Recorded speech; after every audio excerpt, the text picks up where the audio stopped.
Hello, Algebra 2 students.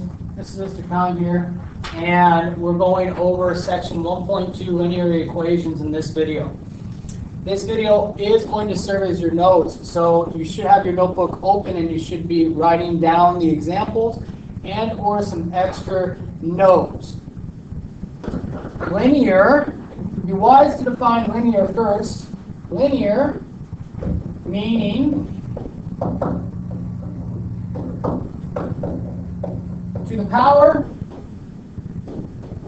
of 1. So we have like x to the first, or y to the first, or z to the first, or whatever variable that I want. Okay, it's to the first. If we get anything higher than 1, then it is not linear anymore. So, what makes an equation linear? All right, well, that's x to the first power. That is also called the degree. So we talk about an equation to the first degree. That is what makes it linear. Of course, you guys have seen things like graphs, and a linear equation is a line. Okay? It is a line. Things that you've seen with linear equations, y equals mx plus b. You've seen this. You've seen this before. Okay?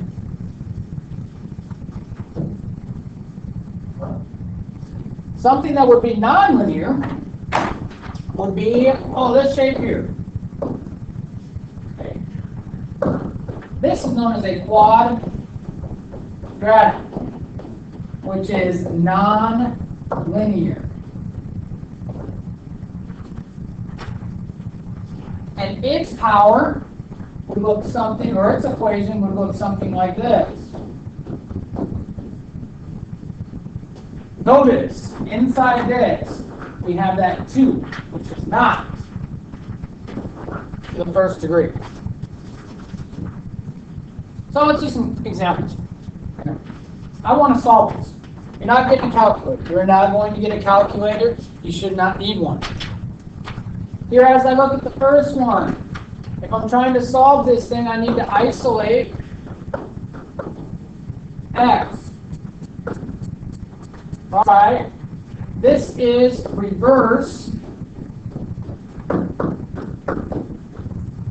PEMDAS. So I'm going backwards. S and A. Okay, subtraction and addition. What should I be doing here? Well, add 3.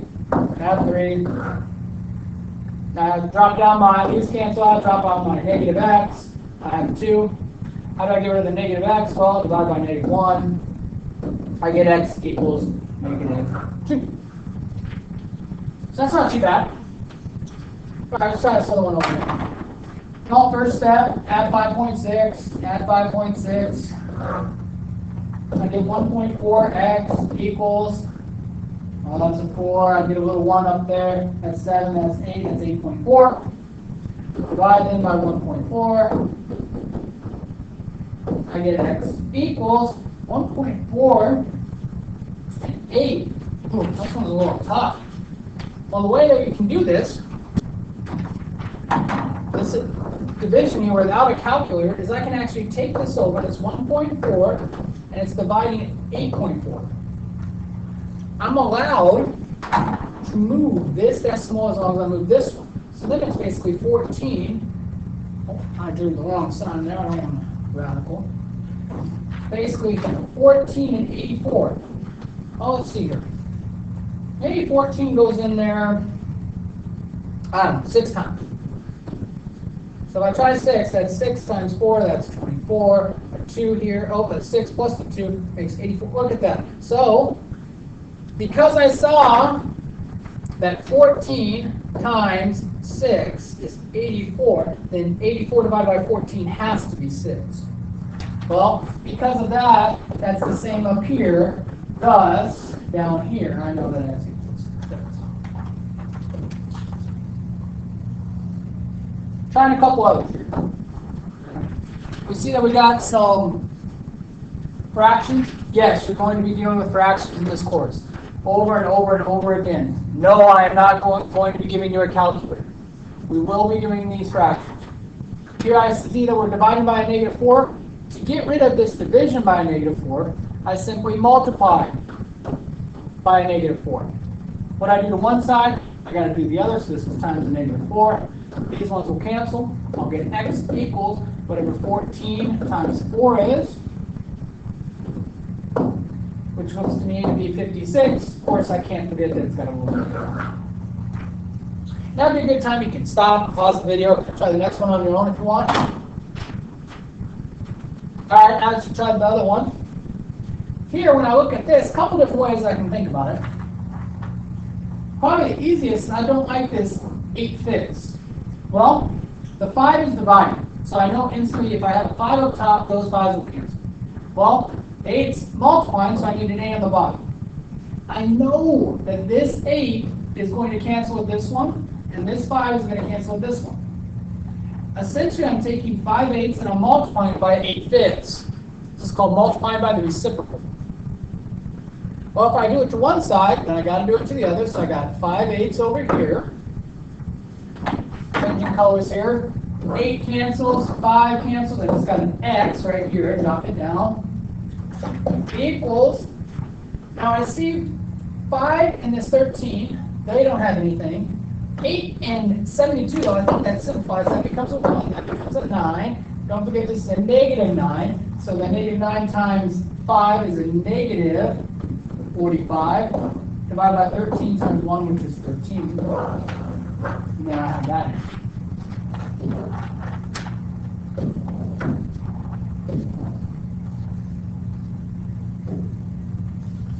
At any time during the video, if you feel like it's going too fast, you just need to see the problem again, rewind it and look at it.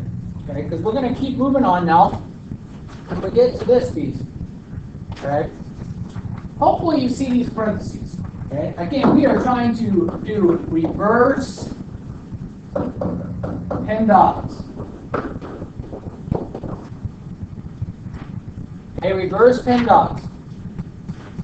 Here, as you look at it, it's tough to unravel something though when there's something on both sides. So, what we should be doing is we should be distributing. That is called distributing. Distribute that through, that's a negative 2x minus 36. Again, no calculator here.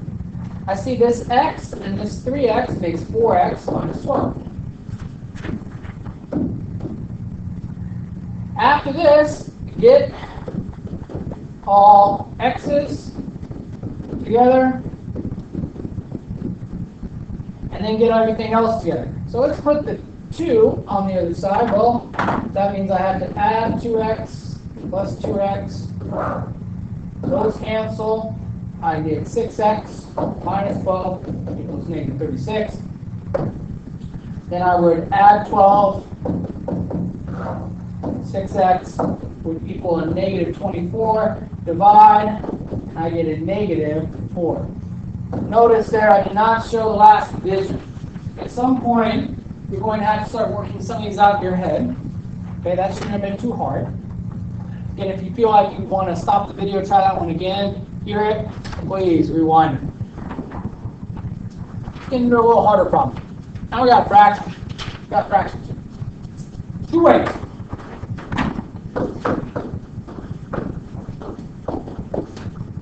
Two ways to deal with this problem. Method number 1. Combine fractions. So I think I'll do that one first. Well, when I look at this, if I'm going to combine fractions, that means I have to add 2/5 to this side. What I do to one side, I got to do the other. So basically I have 4/5 plus 2/5 equals 3/2 x. Right? Because these have the same denominator, 5, common denominator.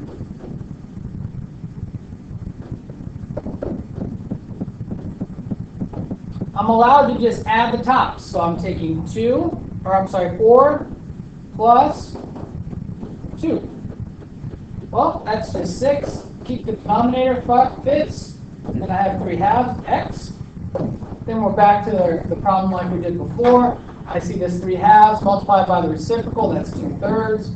What you do to one side, you do to the other. These cancel out. I would have an x over here. I get this 3 to cancel with this 6. This becomes 2. I have 2 times 2, that's 4. And 1 times 5 is 5, so I have 4/5. That's method 1. Okay, that's the first method. That's using the fractions. Okay, combined fractions. Method 2. Get rid of the fractions. Okay, get rid of the fractions. All right, so I'm going to get rid of the fractions.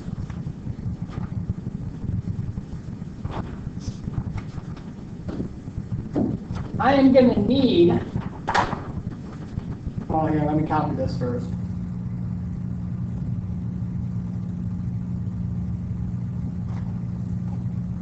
All right, so I got a space to work here.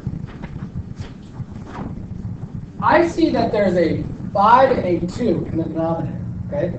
So I'm looking for a least common denominator, LCD. The first thing that 5 and 2 hit, first number 5 and 2 hit. Well, that's 10. Okay, so then I'm taking this entire equation. This is the tough part here for you guys usually. Take this entire equation and I'm multiplying it by 10. When I'm doing this, I'm taking this 10 in here, this 10 in here, this 10 in here. So if I rewrite the problem. I got 4/5 equals -2/5 plus 3 halves x. I'm taking this 10 and I'm having 10 times this, 10 times this, 10 times that. Okay? As I look at this, I see, oh, this 10 and this 5, well, they cancel, that makes it a 2. This 5, this 10 makes it a 2 again. Oh, 2 and 10 make 5. Well, what's left? Up here, all I got left is this 2 times 4, that's 8. There's nothing on the bottom, just a 1.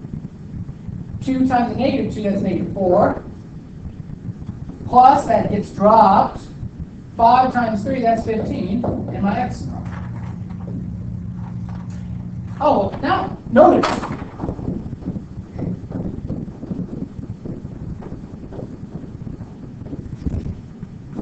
There are no fractions. Well, that makes this problem easy. Add 4. Add 4, that's 12. 15x. Divide by 15. Divide by 15. X equals 12 15ths. Can't keep. Reduce. We gotta reduce.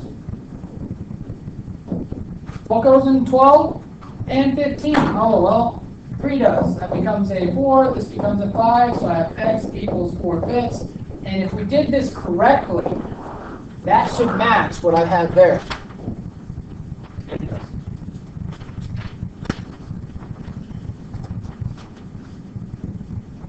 That is 1.2. Now we are going to move